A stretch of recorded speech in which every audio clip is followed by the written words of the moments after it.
Welcome friends to another r/ProRevenge video. Today we've got a great story of someone making sure the company that they got backstabbed from can't use the work they left behind for their profit. But first, a story from Sad Appearance 3247, 8 years in the making, but finally worth it. So this starts years ago when I was 19 and my ex, let's call John, was 22. I was the big-eyed, head over heels falling for him. The kind of young and infatuated that you would put up with anything. So John and I dated for 5 years, and in that time he cheated on me, dropped out of college, quit working for the last 3 years of it, which I didn't mind because he still paid bills thanks to his trust fund. Even bought a new car in cash while not working. Our relationship rift started when I wanted to go to grad school. I told him that I might have to work less and need help with the bills, which he shut down immediately. This was kind of my last straw in the relationship. He could essentially hold my worth as useless in the relationship by cheating on me, but can't support me even slightly. So one day, I told him how I felt.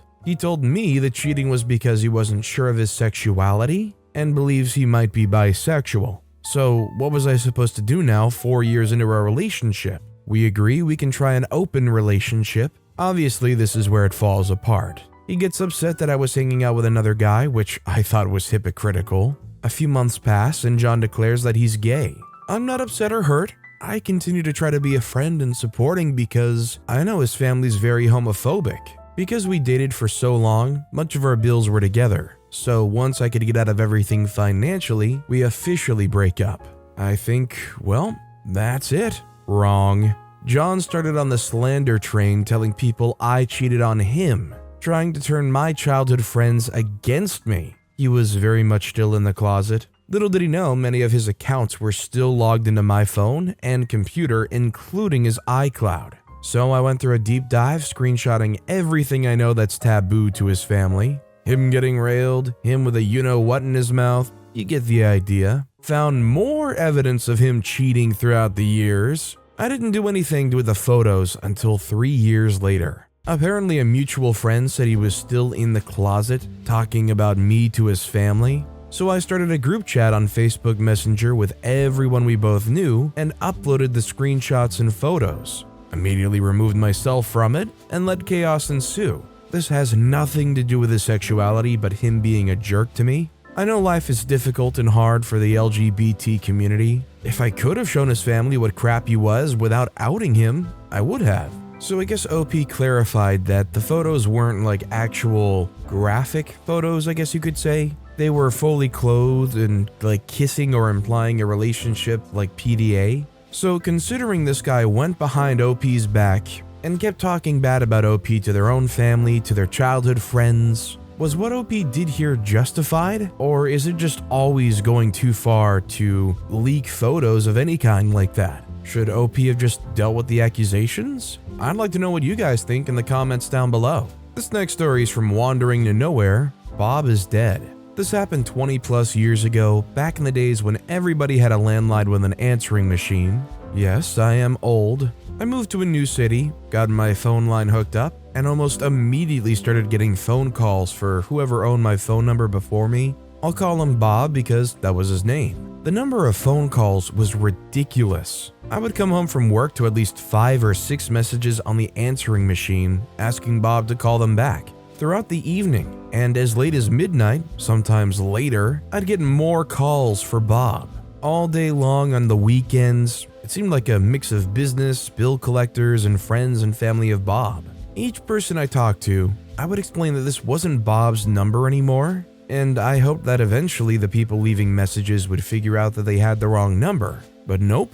5 months later and I was still getting 8 or 10 phone calls a day for Bob. So I changed the message on my answering machine. I started it with, if you're calling for Bob, stop calling this number. Bob is dead. If you're calling for OP, leave a message after the beep. It seemed to work. Over the next month or so, the number of messages had dropped to just 1 or 2 a day. And then one day I got the message. This is Bob. I am not dead. Stop telling people that I'm dead. You made my mother cry. Change your message immediately. I laughed and left the message alone. Bob must have finally started giving his new number to people because the wrong numbers dropped to just 1 every week or so after that. Let me tell you, I'm old enough to be alive where I had a phone line, and honestly, I had a landline phone probably a lot longer than most people held out. And one of the things I will not regret losing is the telemarketers were able to reach you so much harder. There was just an expectation, that you call that home phone, you probably have, 2-3 sets somewhere around the house. Your whole house just starts going ring, ring, ring, ring, ring. The answering machine starts playing out loud. As we moved on to cell phones and people just started, basically not picking up the phone for pretty much any number they did not recognize, I was honestly way more grateful of that.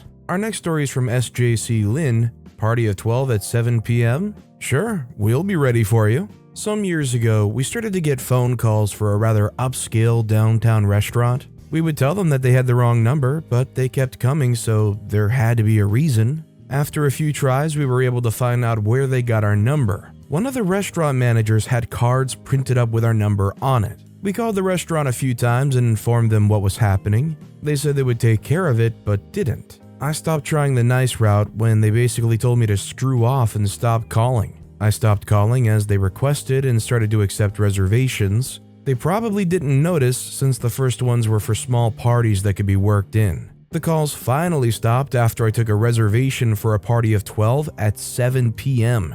I felt a little sorry for the party expecting a table to be ready for them, but I consider that to be collateral damage. In situations like this where they're not doing anything to correct the blatantly wrong information and it's affecting you, what more can you do than otherwise just make life harder for those people, hopefully in a way that makes them recognize the issue at hand and correct it? By the way, if you're enjoying these stories, make sure to hit those like and subscribe buttons down below so you never miss any of my daily videos.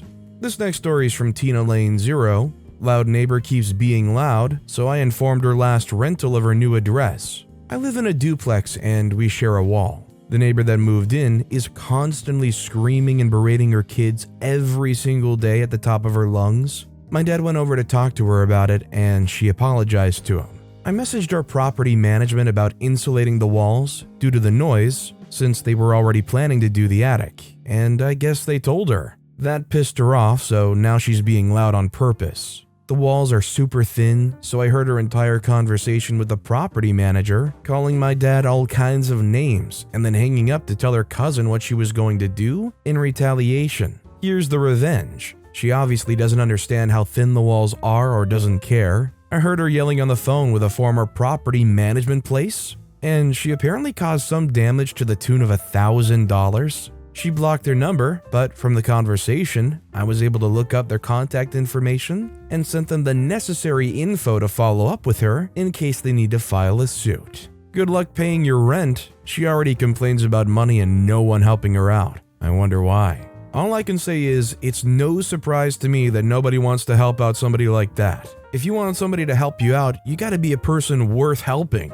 Our next story is from New York. Shampoo to clean the toilet. Small pettiness between housemates. I have a housemate who's filthy and either lazy or oblivious. The bathroom we shared is disgusting. He declined having a written roster and that he would know. At first, I was cleaning it with him promising to do his share. Nope, he didn't do crap in a year. Oh yeah, after months he cleaned once, then he knocked on my door to proudly show he was doing it. Recently I found out he also uses my shampoo that I had to remove from the bathroom as he was running low on his. He bought a new shampoo, so mine came back to the bathroom. But obviously it wouldn't be this easy, right?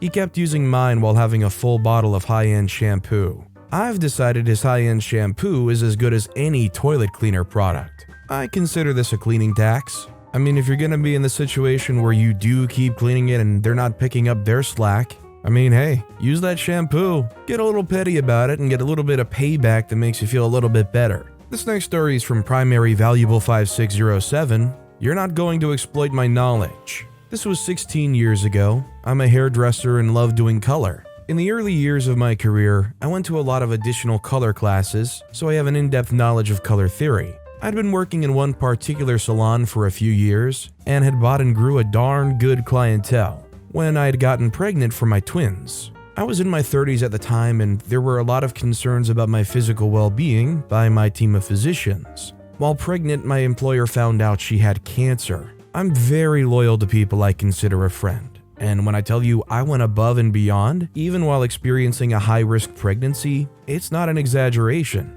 I was supposed to be cutting my hours, but instead, I would frequently open and close her salon a few times a week, picking up more hours, being as I was only one of 3 people that had a key and alarm code. I literally did everything I could to assist her during a very stressful and scary time in her life. She even used to go so far as to joke that I would drop my twins on the salon floor. I worked such long, hard hours. I also have to add that during this time, I caught my twins' father cheating on me when I was 6 months pregnant and dumped him immediately. This is going to be important info later on. After 3 hospitalizations and 3 weeks out from my due date, after the last 24-hour hospitalization, I finally started my maternity leave. I was back to work 1 day a week, 3 weeks after having a C-section, so 6 weeks total maternity leave. And 2 weeks after that, I was back to my regular work schedule with newborn twins. I'll also add that my twins' father was being a jerk, not showing up for scheduled weekend visits, jamming me up on childcare, and overall just wreaking havoc in my life. While all of this is going on, one of my clients informed me that they were being encouraged to schedule with another stylist, since my employer didn't believe I was going to stay because of my new babies. Of course I was staying. I was a single mom. I needed my income. And every time you switch a salon, you're projected to lose 10% of your clientele at least. There'd also been a few passive-aggressive comments by my employer. You know, the one I'd gone above and beyond to be supportive of while she was going through it, about running late or needing to reschedule clients last minute because my ex was jamming me up. She also started complaining about me double booking, which I'd been doing for years, and is standard operating procedure in this line of work. Needless to say, I saw where this was going, so cue my petty revenge. I proceeded to take all of my client cards home that we were mandated to keep at the front desk and changed all my color formulations to their target colors only. My employer noticed my cards were missing and called me, asking where they were. I gave her a BS story about the info needing updating, and I would bring them back my next scheduled workday. The following week, with no notice, I was terminated. But my revenge plan was already in motion. I heard from another stylist a few weeks after that my clients were getting pissed. These clients were being assured that the other stylist could provide the same service, as they had the color formulations, and the caveat, they were giving discount prices to keep the clientele. So not only were they trying to undercut me financially, but trying to use my knowledge to do it. But these nimrods proceeded to mix exactly what I had on the cards, when a cursory review of the client's hair and a basic knowledge of color theory would have indicated what was on the card was not the actual formulation, but the target color. Imagine orange hair instead of a deep red violet, or extremely brassy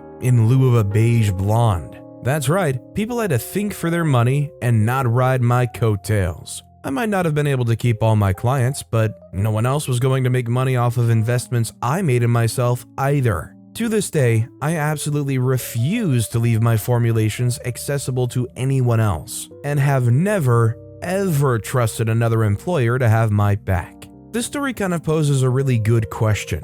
If there is a job where you create of your own mind and have your own, I guess you could say, recipe of sorts, is there ever a situation where you can trust your employer? Or is it something that you always just have to be on the lookout for, or always be kind of ready for in the back of your mind? I'd like to know what you guys think in the comments down below. Our next story is from Jolly Matlot, game of petty chess with the neighbor. I moved into a house a couple of years ago with unusual shared access. 2 neighbors to my left are lovely. Let's call them number 1 and 2. Then my neighbor at 4, aka Dick Dastardly. There are 2 ways to access our homes, all of which cross over the DD's land. We also share off-road parking annoyingly. Dick Dastardly owns the strip nearest the road, to which he's put a gate across the entrance. He often came out intimidating number 1 and 2, shouting at them about parking and not following the details of the deeds of the land. This dates back several hundred years and are primarily irrelevant. For example, you can't have religious meetings, keep sheep or horses on the driveway. He sent them solicitors' letters, basically making their life a misery. Until I turned up.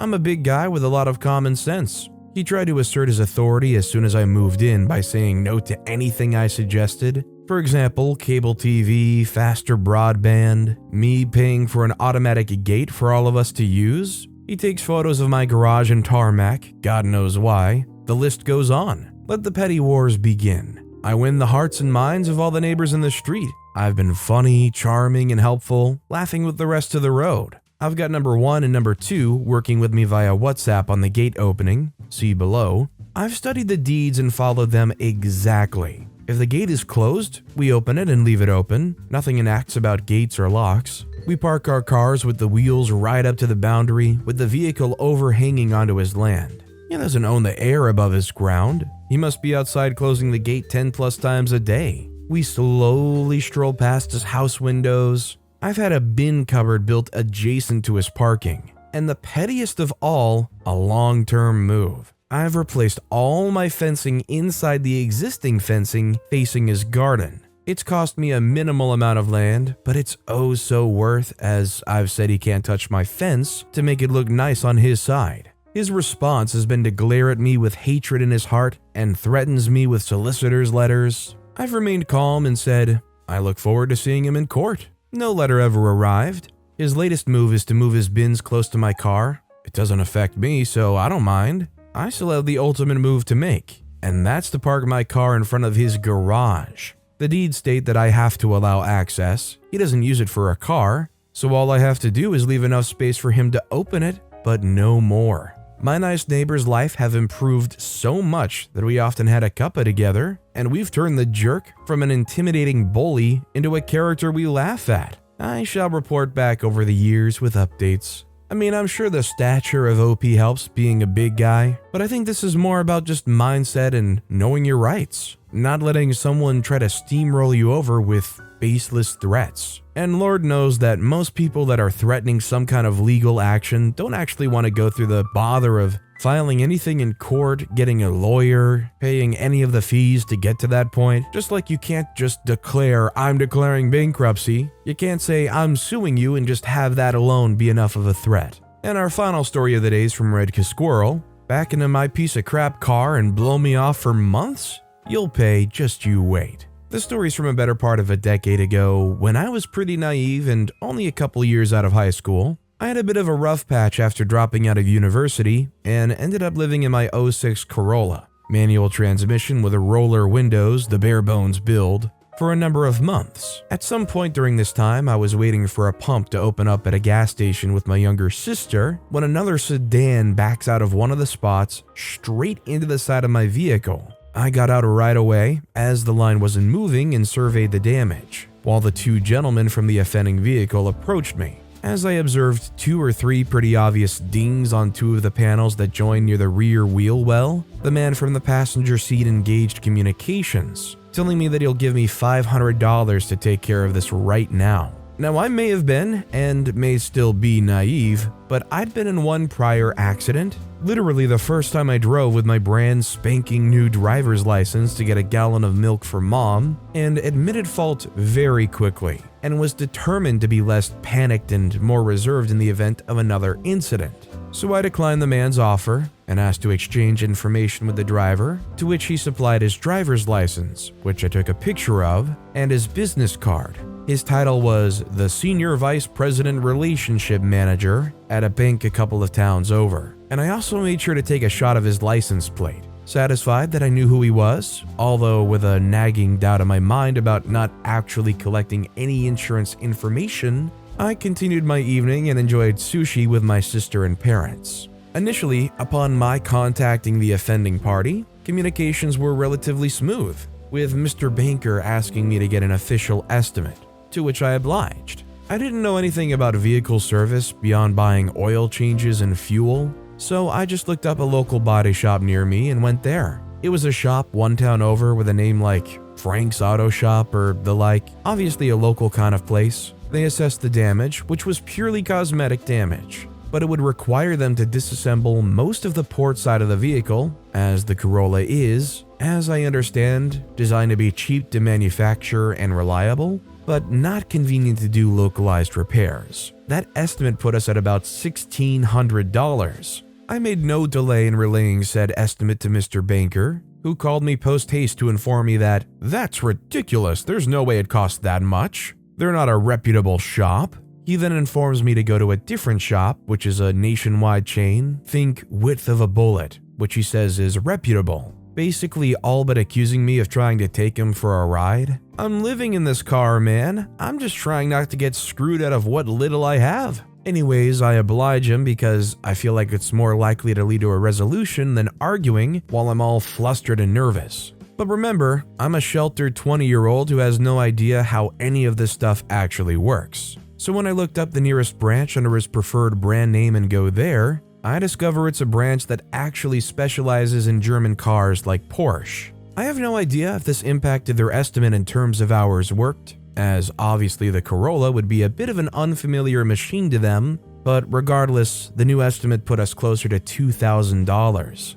I had a crap-eating grin walking out of that office. So I send Mr. Banker the new estimate from his oh-so-official shop.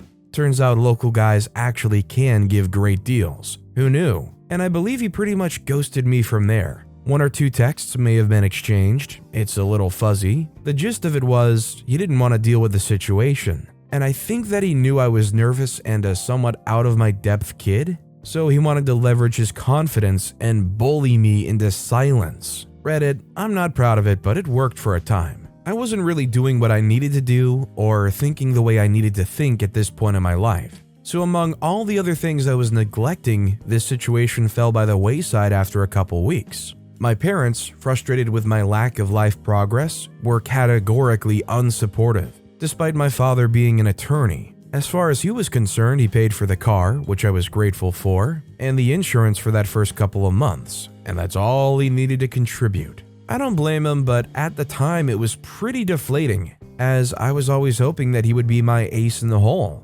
After a number of months, probably around 3 to 4, I finally found a job. It was a really sketchy pure commission sales job over the phones that's a whole saga unto itself, but it did come with a sales manager who had some experience dealing with petty squabbles, and it was he who was my savior. After a couple of weeks or so of working for him, somehow the situation came up in conversation. Honestly, it probably didn't take that long. I tend to just blabber on and on about whatever's on my mind. And he suggested that, as I knew where he worked and had his license so I knew where he lived, I should make it personal. Under new boss's tutelage, I proceeded to type up a written sequence of events, starting with the gas station incident, including the multiple estimates and my open communication and its reception of demeaning demands, and I printed multiple copies. I do consider myself to be a somewhat forceful and yet still conservative, in the non-political sense, writer, if that makes sense. I described the events that transpired with no flattery to the involved parties, but also no embellishment, judgment, or personal opinions. It's fantastic what you can achieve by choosing words with just a bit of a sinister tint, but which still describes the situation literally. Then, with boss's encouragement and permission, I took a long lunch with him tagging along. We loved to go to a local barbecue place where they served a sandwich with brisket, pulled pork, and a whole Italian sausage split down the middle all on one bun with a whole baked yam on the side for friggin' $11 back in 2013. And we visited his condo building. I was lucky enough to be let in by a neighbor and proceeded to tape one copy of my little novel to his door for all the neighbors to read if they got home before him, and then slid another under his door to make sure he had a chance to experience the pleasure himself. But we weren't finished yet. His neighbors might shame him, but they had no real leverage. That's just the petty part. Next, we visited his bank. Now, I was really hoping to catch him there, fluttering as my heart was, because I knew that with my boss right behind me to catch me if I faltered, I'd be able to confront him in glorious verbal combat. Unfortunately, I didn't get to live out my fantasy of little guy puffed up with big guy behind him cracking his knuckles menacingly just in case things get out of hand, but I did get to meet his boss, who was a lovely lady who was very open to listening to my explanation of why I was there, and even accepted the packet of papers I had with her own hands. Reddit, at this point, I saw the look in her eyes, and I knew that this would get his attention. I didn't think she cared about me, but I did know that she didn't enjoy being accosted at her place of work by some random, almost teenager to complain about some very sketchy behavior by her big bad senior vice president relationship manager. He texted me the next day. I never found out what kind of repercussions he faced, if any. I don't know if it was the neighbors or his manager who put the screws to him. I can see it going either way. A guy living in a condo such as his probably cares about his image quite a bit, and his neighbors ridiculing him for such a thing could be as impactful as his boss demanding that he resolve the situation ASAP. Who knows? What I do know is that he was still very salty about the situation. I guess with my silence he had figured he won, and honestly he probably would have if I hadn't had a boss who took such a liking to me and encouraged me to believe in myself in dealing with the man. His text amounted to, "I've sent the information to my insurance. As of now, I'm not involved." I was so relieved. I felt powerful and gratified, and like I was finally going to be able to move out of my car. My boss slowed me down. Before I could say anything back to Mr. Banker, he told me to just let him dictate. I happily obliged, paraphrasing, "That's not how this works. You're involved until I'm paid and made whole. I will continue to be in contact about any complications moving forward until the situation is resolved." Petty. Tom Petty. Felt pretty nice. There was really no benefit to being in contact with him anymore other than rubbing it in his face that we had won. That his crappy behavior had only compounded the issue, and now he gets to experience the bitterness of his at-fault accident all over again almost half a year later, along with his neighbors and coworkers knowing about it and knowing he tried to dodge it, and his manager knowing that it was one of the most baby-faced, nervous, skinniest kids possible coming up and publicly shaming him for his avarice. Anyways, that was really mostly the end of it. I don't remember if he responded to our petty text, or if there was anything afterwards. My lack of remembrance is probably evidence to the contrary. I imagine he sat and stewed in his impotence. As a bonus bit of juicy drama, remember how my dad had paid the car insurance for the time in which the accident occurred? Well, as I said, he'd been pretty radio silent on the whole issue, despite my lamenting it,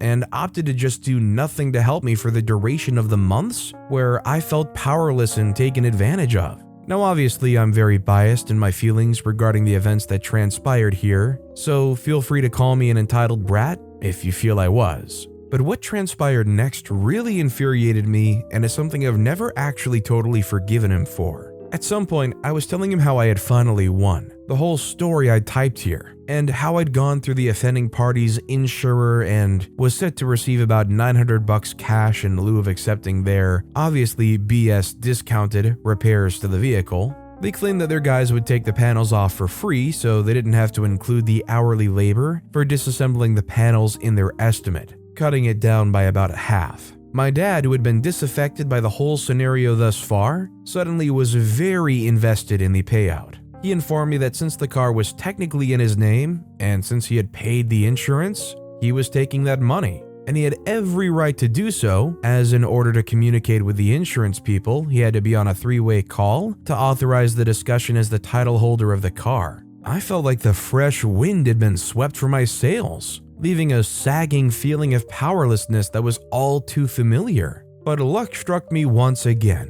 The insurance agent who was speaking with us was informed through our conversation that I was the driver and only user of the vehicle, and I believe that it may have been mentioned that I was sleeping in it, so she did something she wasn't supposed to do. She assumed that the money was supposed to go to me. My father was only involved for that first call, and his decision to bogart my payout was made known to me and me alone. So when the same agent called me to inform me that things were copacetic, she didn't ask, and I did not correct her. As I mentioned, my father is an attorney. He's actually a darn successful one. The amount of money actually means nothing to him. It was purely the principle of the matter that he received it. As a result, I received my check a week later and used it to get my first apartment and not be homeless. I remained silent on that front in fear that if he caught wind of his carelessness, he would demand repayment. It was pretty satisfying to inform him years down the road, now that we're in a different place in life,